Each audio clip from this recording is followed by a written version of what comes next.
Good day, viewers. You are welcome back to Daniel's Maths Tutorials.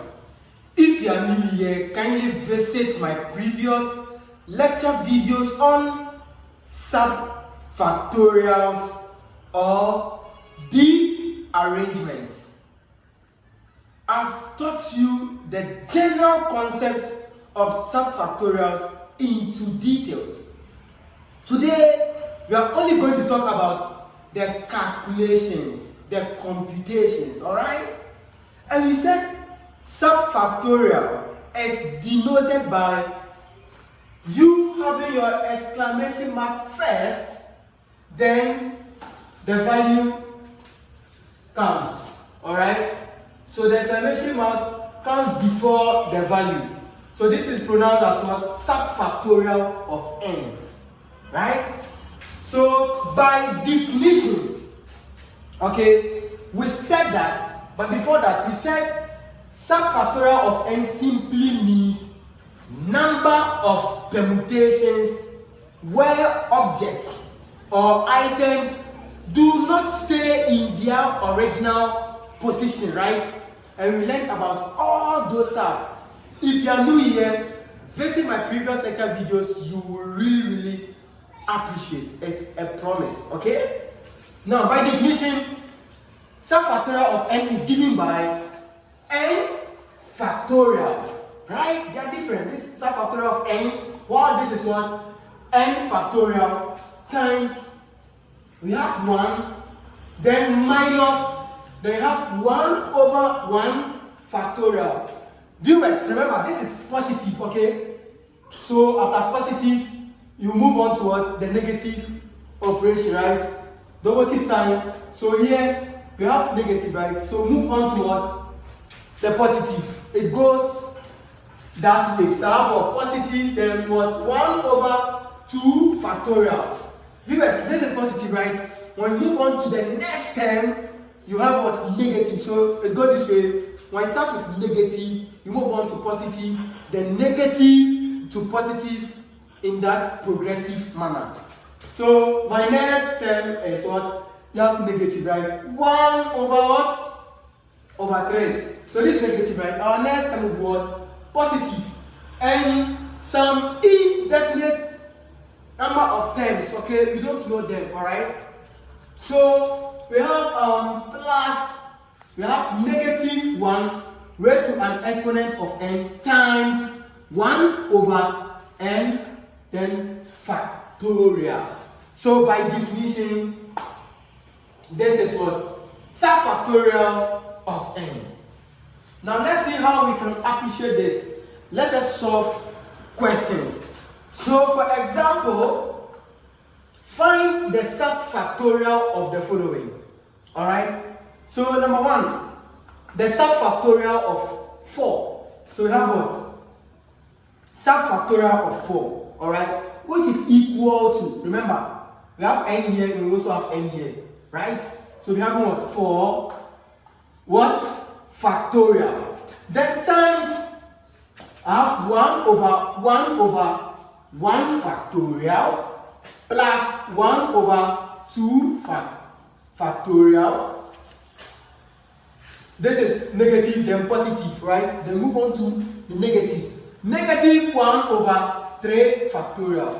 Viewers, because this is 4, alright, so the 4 simply tells us that when we get to the number 4, that will be our end point, our terminating point, right? So since this is 3, I have to add additional 1. But before that, this is negative. I'll move on towards the positive side, right? So positive, then I'll write down the term over there, which is 1 over what? 4 what? Factorial. Alright, because I have 4 over here, then that tells me that I have to end at that point.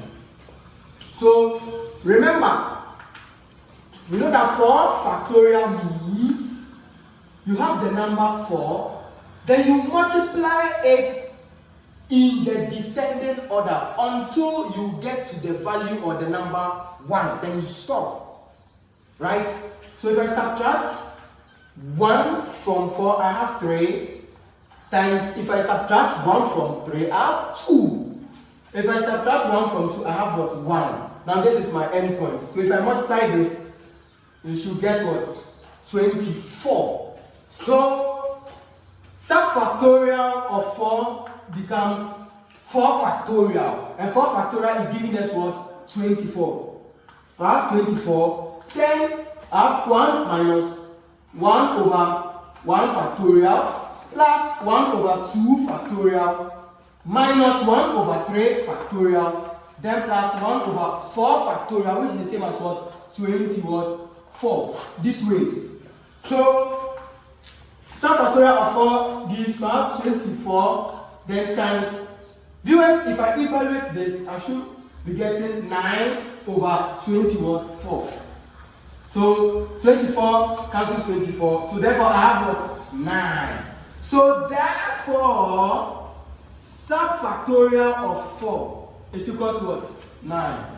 As simple as that. Viewers, if you put this onto the calculator, you get what? Mass error.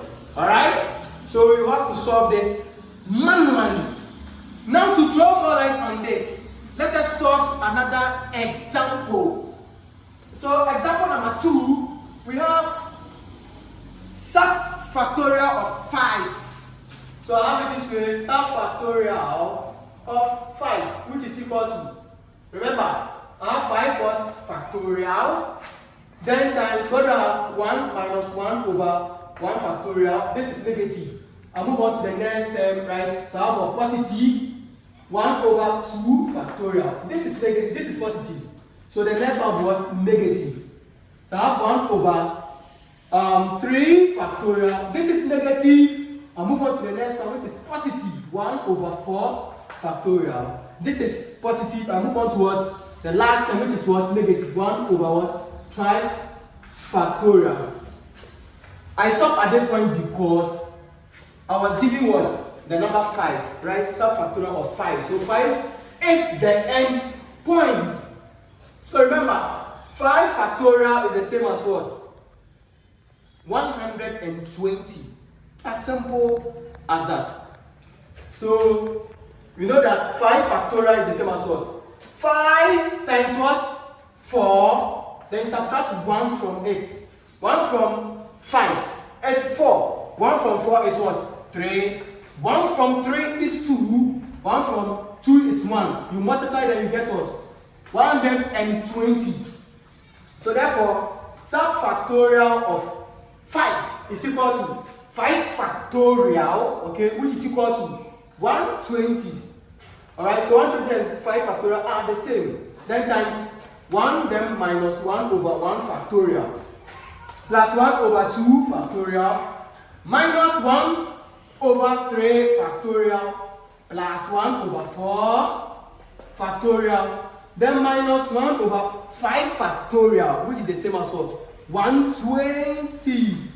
So therefore, I have 120 times, plus if I evaluate this, I'll have 44. So 44, then all over what? All over 120. Right?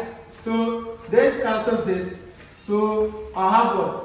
44. Which is the same as what? Subfactorial of what? Of 5. As simple